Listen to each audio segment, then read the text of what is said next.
ओम शांति। स्वयं को मन के संकल्पों की उलझनों से मुक्त करें। मस्तक के बीच सारा ध्यान केंद्रित करें। मैं आत्मा हर बोझ, हर उलझन से मुक्त ज्योतिर्बिंदु मस्तक पर चमक रही हूँ।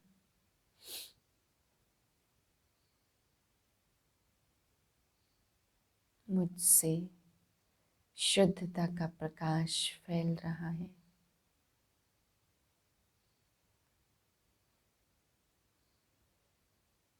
सबसे पहले इस शरीर में फैल रहा है। यह शरीर तंदुरुस्त हो रहा है।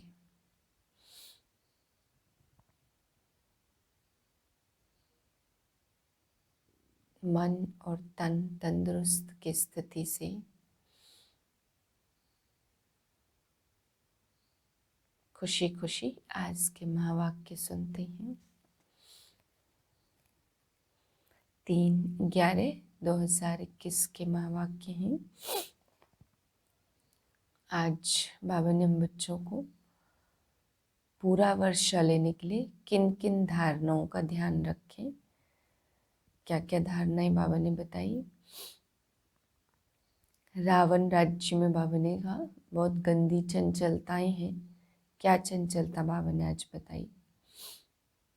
ब्राह्मणों की देवता जब बनते हैं तो देवताओं की क्या डिग्री है, क्या महिमा बाबा ने आज बताई। क्रोध के लिए बाबा ने आज क्या कहा। मीठे बच्चे अंदर बाहर साफ बनो, कोई भी गंदी आदत अब तुम्हारे में नहीं होनी चाहिए। प्रश्न है ब्राह्मण बच्चों को बाप से पूरा पूरा वर्षा लेने के लिए किन किन धारणाओं पर ध्यान रखना है। उत्तर है इस एक जन्म में ऐसा बनकर, बाप का बनकर ऐसा कोई कर्म ना हो जिसकी 100 गुना सजा भोगनी पड़े। दूसरी, बाप जो अति मीठा है वह तुम्हें आप समान मीठा बनाते, इसलिए मुख से कोई कड़वा बोल ना निकले जिससे दूसरे को दुख हो।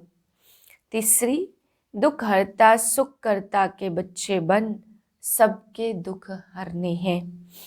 मनसा वाचा कर्मणा सुख देना है। चौथी पॉइंट, निंदा स्तुति में समान रहना है। ओम शांति। सत गुरुवार को वृक्षपति डे भी कहा जाता। वृक्षपति डे अर्थात बाप का दिन। उमावस के दिन अंधियारी रात पूरी होती, फिर दिन शुरू हो जाता, चंद्रमा उदय होना शुरू होता है और आजकल जिनका पितृ होता उनको खिलाए पिलाए पूरा करते, फिर मांगना नहीं होता है, सबको तृप्त किया जाता। दिन में चले गए फिर रात में लौट आने की दरकार क्या है। असल कायदा यह है 12 मास का जब समय पूरा होता तो उनको खिलाकर खलास कर देना होता है।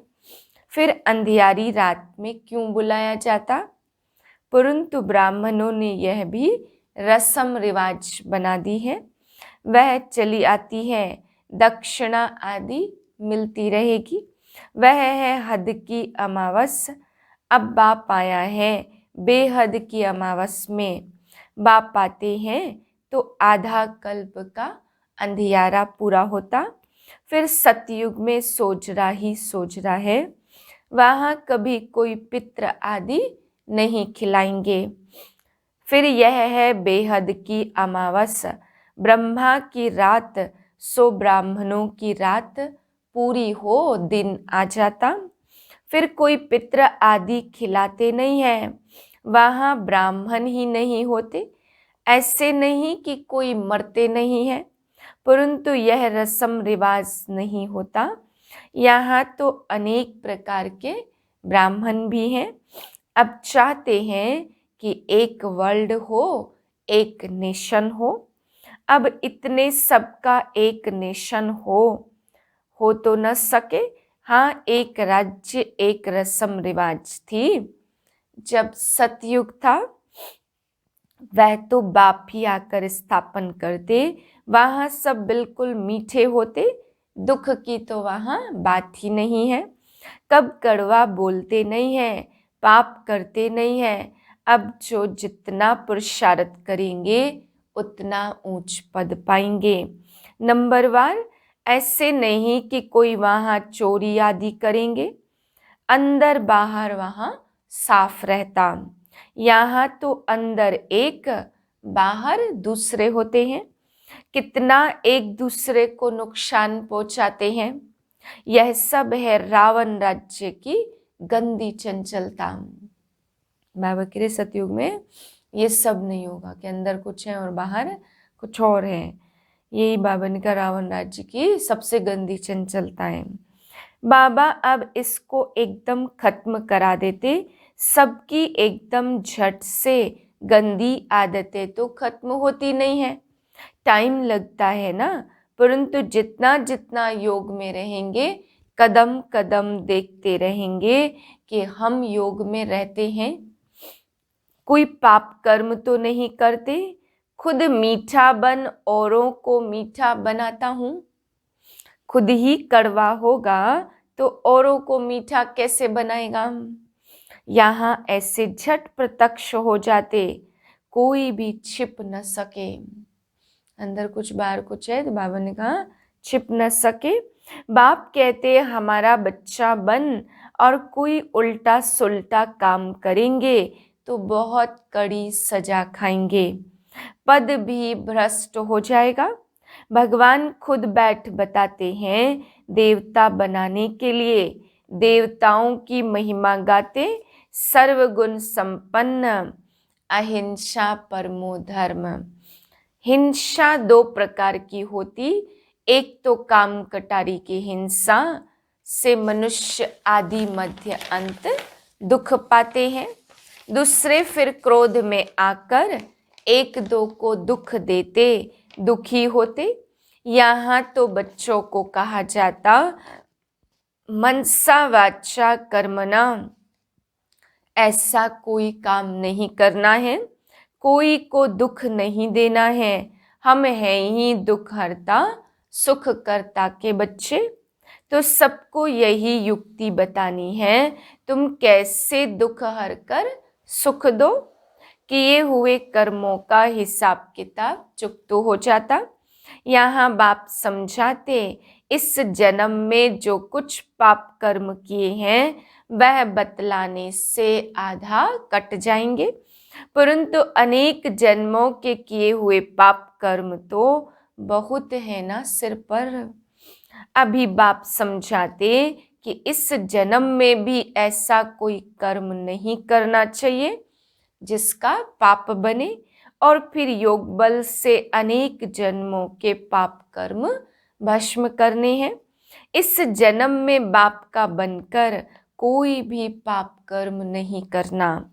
ब्राह्मण बनने बिगर वर्षा मिल न सके, यह बाप दादा है ना, वर्षा तुमको उनसे मिलता इनसे नहीं।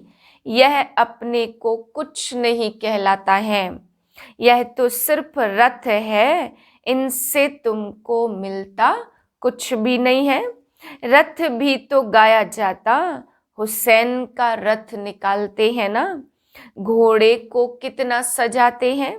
यह तो पतित तन है, यह भी अभी सज रहा है, अपने पुरुषार्थ से ही सजते हैं, इनकी बाबा तरफदारी नहीं करते। यह तो बाबा कभी कभी हंसी करते हैं कि किराया तो मिलेगा ना, परंतु पुरुषार्थ जैसे तुमको करना वैसे इनको भी करना है। यह लालच नहीं रहती कि हमको किराया देंगे। यह तो बाबा हंसी करते, आत्मा को योग बल से सतो प्रधान बनाना है। तुम बच्चे जानते हो जो अच्छी अच्छी सर्विस करते वह नामी ग्रामी है, बाबा उन्हें सर्विस पर भेज देते। बहुत मीठा बोलना होता है, कोई से लड़ना झगड़ना नहीं है। ब्राह्मण अगर कड़वा बोलते तो कहेंगे इनमें तो क्रोध का भूत है। स्तुति निंदा में समान रहना चाहिए। बहुतों में क्रोध का भूत है, उससे बहुत नाराज होते हैं। ऐसा नहीं कि सबका क्रोध निकल गया है। जब तक संपूर्ण बनने का समय आए तब तक धीरे धीरे खाद निकलती रहेगी। ऐसे कोई कह न सके कि हमारे में क्रोध नहीं है। कोई में जास्ती और कोई में कम होता है। कोई कोई का आवाज ही ऐसे होता जैसे लड़ाई करते हैं। बच्चों को बहुत बहुत मीठा बनना है, यहाँ ही सर्वगुण संपन्न बनना है। विकार तो अनेक प्रकार के हैं ना, क्रोध करना, झूठ बोलना, यह सब विकार है। बाप कहते बच्चे अभी कोई विकर्म करेंगे तो बहुत सजा खानी पड़ेगी। वहां तो मेरे साथ दंड देने वाला धर्मराज है, यहाँ सजा मिलती है प्रत्यक्ष। धर्मराज की सजा मिलती है गुप्त। गर्भ जेल में भी सजाएं भोगते। कोई को बीमारी आदि होती है, वह भी कर्म भोग है। धर्मराज द्वारा दंड मिलता है, आगे का भी अभी मिलता है और अभी का अभी भी मिल सकता है। फिर गर्भ जेल में भी मिलता, वह है गुप्त। धर्मराज वहां तो सजा नहीं देंगे ना, यहाँ फिर शरीर से भोगनी पड़ती। अब बाप हमको इनसे भी छुड़ा रहे हैं। परम पिता परमात्मा और धर्मराज बाबा दोनों हाजिर हैं। अभी सभी के कयामत का समय है, हर एक की जजमेंट होती है। संपूर्ण बनना है तो कोई पाप कर्म नहीं करो। वह पढ़ाई होती है एक जन्म के लिए, दूसरे जन्म में फिर दूसरी पढ़ाई होती। तुम जानते हो यह है पुरानी दुनिया। हम ब्रह्मा कुमार कुमारियां तो पवित्र बन रहे हैं। बाप यह नहीं कहते कि घर बार छोड़ो, नहीं, ग्रस्त व्यवहार में रहते कमल फूल समान रहो। यह बाप दादा नाम बहुत अच्छा है। दादे से वर्षा मिलता है, वह है ऊंच ते ऊंच।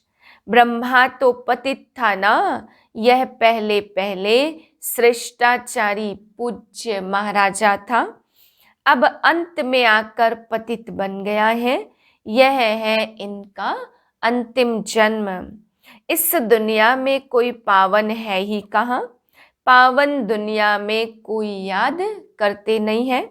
गाया भी हुआ है, आत्मा परमात्मा अलग रहे बहुकाल। इसका हिसाब भी तुमने समझा। सूर्यवंशी जो है वह पहले पहले अपना वर्षा लेने आएंगे। अब आत्मा शरीर छोड़कर गई, कहते हैं स्वर्ग पधारा। फिर उनको नरक में मंगाने की दरकार ही क्या है। कुछ भी समझते नहीं है। साधु संत आदि भी मरते हैं तो उनकी भी बरसी मनाते, भोग लगाते होंगे।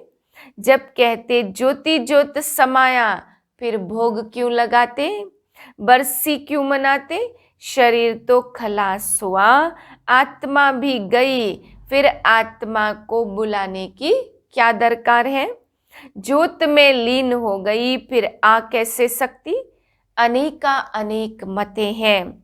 ऐसे भी कहते मनुष्य मोक्ष पाता है, फिर आता नहीं है। मोक्ष को पाया तो और ही खुशी मनानी चाहिए। पार्ट बजाने से छूट गया, फिर तो उनको याद भी नहीं करना चाहिए। यह भी तुम जानते हो, सभी मनुष्य मात्र एक बाप को याद जरूर करते हैं। मानते भी हैं सब भाई भाई हैं, तो भाइयों को बाप से वर्षा जरूर मिलना चाहिए ना। सर्व आत्माओं का सदगति दाता एक है, सभी आत्माओं को वापस जाना है।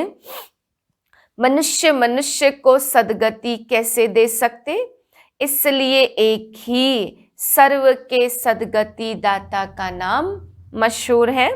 वही ज्ञान का सागर पतित पावन है। वह बाप पाकर राजयोग सिखलाते, सभी को रावण से छुड़ाते। इनको बेहद की अमावस कहेंगे। अनेक धर्मों का विनाश और एक धर्म की स्थापना यह बाप का ही काम है। शिव बाबा कहते यह हमारा काम है। कल्प कल्प आकर मैं यह काम करता हूँ। सतयुगी राजधानी के लिए जरूर संगम पर ही राजयोग सिखलाऊंगा ना। इनके रथ में प्रवेश करता हूँ। इस समय सारी दुनिया का बेड़ा डूबा हुआ है। कितने दुखी हैं, तुम सबका बेड़ा पार करते हो, सब शांति धाम में चले जाएंगे। यह बातें तुम्हारी बुद्धि में है, सो भी नंबरवार। जो लाइट हाउस बने होंगे वह दूसरों को भी रास्ता बताते रहेंगे। उनका काम ही है रास्ता बताना। बच्चों को बाप कैसे पढ़ाते, यह तो स्थायी खुशी रहनी चाहिए। यहाँ आकर बहुत रिफ्रेश हो जाते, बाहर जाने से नशा ही गुम हो जाता है। बाप से पूरा पूरा वर्षा लेने की तमन्ना रखनी चाहिए। कदम कदम पर बाप से राय लेते रहना। आगे तीर्थों पर पैदल जाते थे, बहुत खबरदारी से जाते थे। इस समय तो बस ट्रेन में जाते। माया का इस समय भव का बहुत है। सतयुग में भव का था, फिर द्वापर से गिरता गया, अब फिर पिछाड़ी में शुरू हुआ है। इसको कहते माया का पंप। किसको कहो चलो स्वर्ग में, तो कहते हमको तो यहाँ ही सब सुख है। लक्ष्मी नारायण को भी जेवर है ना, धन माल जेवर आदि वहाँ सब है। हम भी पहन सकते हैं, कितना भी समझाओ फिर भी विष ही याद रहता। विकार बिगर रह नहीं सकते। बाप कहते तुम मेरी बात नहीं मानते हो, पावन नहीं बनते हो, तो मुझे बुलाते क्यों हो कि हे पतित पावन आओ। याद रखना, अभी नहीं मानेंगे तो धर्मराज द्वारा सजा दिलवाएंगे। डराते भी हैं, बहुत बच्चे विकार में जाते रहते, डर ही नहीं है। वह फिर कितने हंटर खाएंगे, बात मत पूछो, पद भी बिल्कुल भ्रष्ट हो जाएगा। पुरुषार्थ कर ऊंच पद पाना चाहिए ना। संग दोष में ऐसा गिर पड़ते जो एकदम अपना ऊंच पद गवा देते हैं। तुम जानते हो अभी हीरो आदि की खानियां खाली होती जा रही हैं, फिर भर जाएंगी। सोने हीरे के पहाड़ होते हैं। हीरे जब खोद कर निकालते तो पहले पत्थर होते, फिर उनको साफ कर हीरा बनाते। तुमको भी ज्ञान सिरान पर चढ़ाते तो तुम कितने अच्छे हो जाते हो। अच्छा, मीठे मीठे सिकिलधे बच्चों प्रति माता पिता बाप दादा का याद प्यार गुड मॉर्निंग। रूहानी बाप की रूहानी बच्चों को नमस्ते। हम रूहानी बच्चों की रूहानी बाप को नमस्ते। धारणा के लिए पहली पॉइंट, अभी कयामत का समय है, इसलिए कोई भी पाप कर्म नहीं करने हैं। अपने कल्याण का पुरुषार्थ करना है, बहुत मीठा बनना है, क्रोध को छोड़ देना है। दूसरी पॉइंट, बाप से पूरा पूरा वर्षा लेने की तमन्ना रखनी है। कदम कदम पर बाप की राय लेनी है। बाप समान दुख हरता सुख करता बनना है। वरदान है स्वयं के संकल्पों की उलझन अथवा सजाओं से भी परे रहने वाले पास विद ऑनर भाव। पास विद ऑनर अर्थात मन में भी संकल्पों से सजा न खाए। धर्मराज के सजाओं की बात तो पीछे है, परंतु अपने संकल्पों की भी उलझन अथवा सजाओं से परे रहना, यह पास विद ऑनर होने वालों की निशानी है। वाणी कर्म संबंध संपर्क की बात तो मोटी है, लेकिन संकल्पों में भी उलझन पैदा न हो ऐसी प्रतिज्ञा करो, तब पास विद ऑनर बनेंगे। स्लोगन है ज्ञान घृत और योग की बत्ती ठीक हो तो खुशी का दीपक जगता रहेगा। ओम शांति।